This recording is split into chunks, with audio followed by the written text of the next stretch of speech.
Welcome back. On this day, 3 years ago, a day somewhat similar today. It was windy, although really today is nothing compared to what we saw then. Windy conditions helped spread the Marshall Fire, making it one of the worst fires in state history. It's a day that gives many people in Boulder County and really people across the state anxiety about what could happen next. We're joined now by our 9 News parenting expert and mental health expert, Dr. Sheryl Zeigler. And this is something we were talking about at length this morning within the newsroom. How do you know when you're experiencing anxiety from something like this? How do you know? Yeah, it's really interesting. Even if you didn't have a calendar, we know anniversaries, whether it's the way something smells in the air or the temperature, we kind of know these things. So you know you're experiencing this when you have a harder time sleeping, when you find yourself getting maybe really jumpy around things, you find yourself being irritable, you're acting and feeling different from your norm, you're probably somewhere near an anniversary, something is triggering you to remember those memories that for some people might be very conscious and for other people really might be buried until they have to deal with it. When you talk about triggers, though, it's interesting in our discussion today, we talked about members of family and teachers who recognize the wind as a stimulant that scares youngsters and I'm sure people of other ages as well. But what is it about that? Is it that stimulating, the sound, the sight, the feel of the wind, or is it just something that you're almost on the edge looking for something to trigger you? Yeah, it's sort of a twofold answer. I think the part one of that, which is just, is wind scary for kids and lots of people? Yes. And so you'll see there's a big sensory piece to wind. So a lot of times you'll see kids covering their ears. There's also the piece of it stirs things around, things can get in your eyes, you feel like you have to take shelter.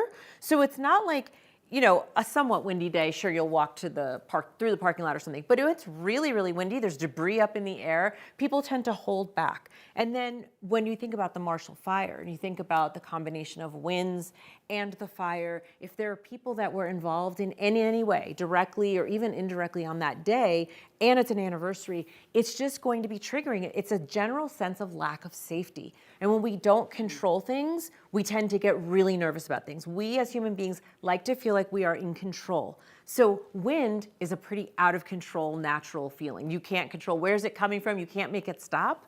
And sometimes even getting shelter can be a challenge. So that's what is particularly triggering about wind.